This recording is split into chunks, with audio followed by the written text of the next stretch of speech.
Ayan was a quiet man, the type who preferred silence over conversation, solitude over company. After a messy breakup and a draining job transfer, he wanted a fresh start.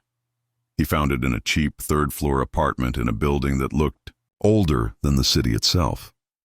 The landlord didn't ask too many questions and offered the place at a price that felt too good to be true.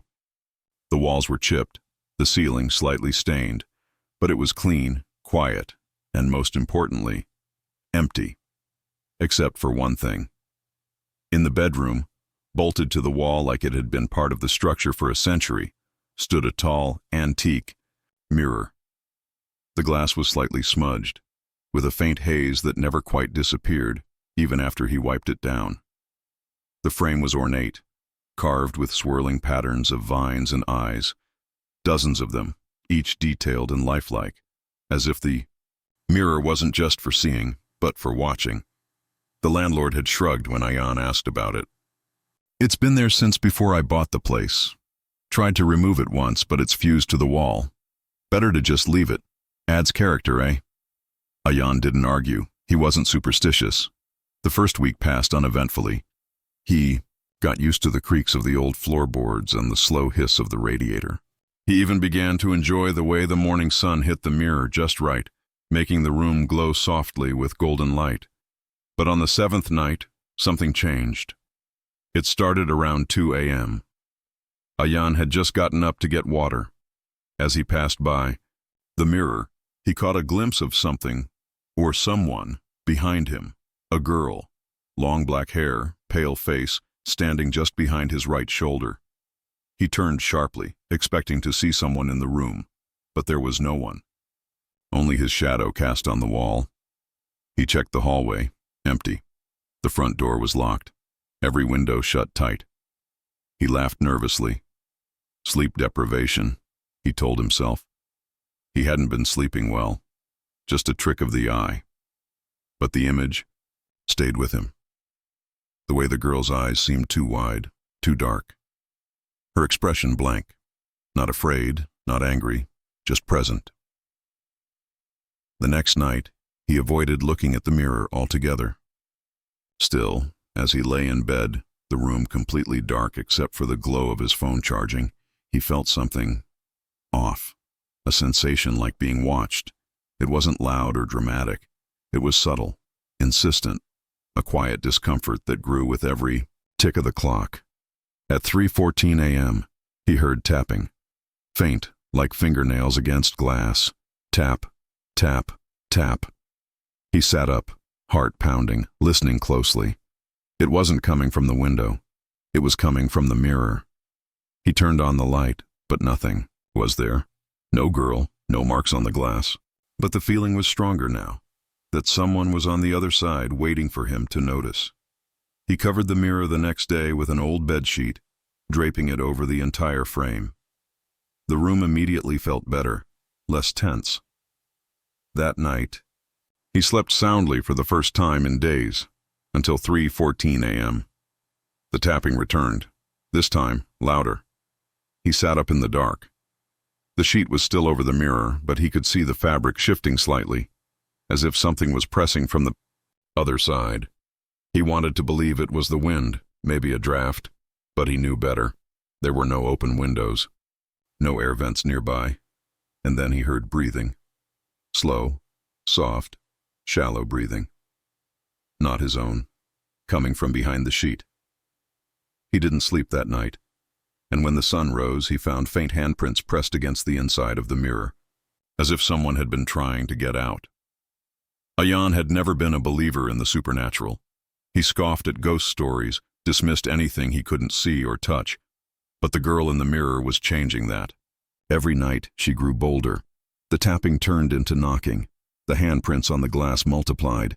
He swore he saw the sheet move when no one was near it. Something was trying to come through.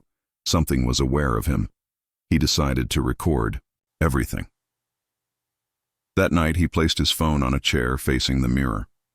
He made sure it had full battery and enough storage, then hit record and climbed into bed, eyes fixed on the covered glass.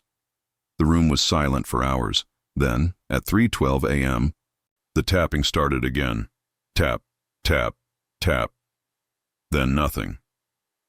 The silence was somehow worse. In the morning, Ayan checked the footage. The video played normally until it reached the exact time he remembered hearing the noise. At 3:12, the screen froze. The video didn't stop, it didn't skip, it just turned black for exactly 43 seconds. When the image returned, the sheet was on the floor. The mirror stood uncovered. But what made Ayan's hands go cold was the shape in the glass. A shadow. Not his reflection, something else. A faint outline of a girl, barely visible unless you stared. Her head was tilted. Her hands were against the inside of the mirror. And then she moved. The reflection stepped forward slowly until her face was right against the glass. Then the screen went black again. The last frame of the video showed Ayan sleeping, the mirror behind him, and on the surface, clearly, unmistakably, a message, written in fog or breath. "Let me in." Ayan couldn't breathe. His heart raced. His mind screamed at him to leave, to run, to get as far away from that cursed mirror as possible.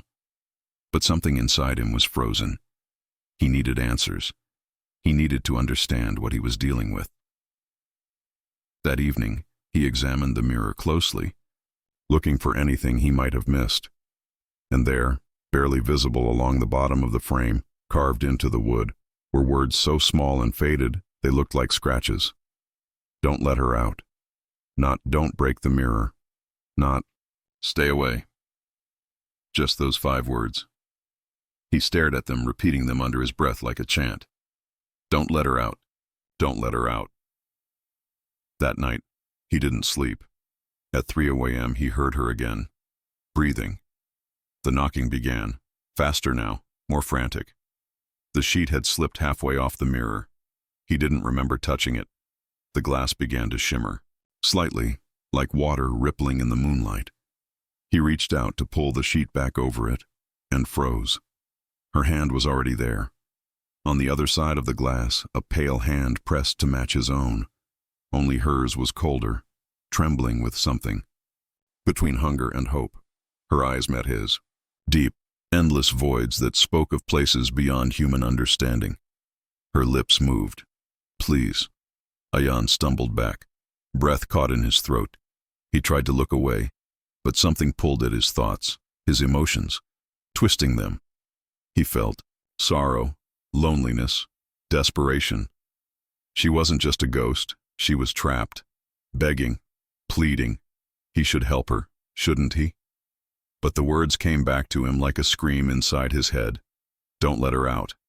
The mirror began to crack. Tiny fractures formed around her hand, then more. The sound echoed like bones snapping. She was pushing harder now, her face pressed to the glass, lips curling into a wide, impossible smile.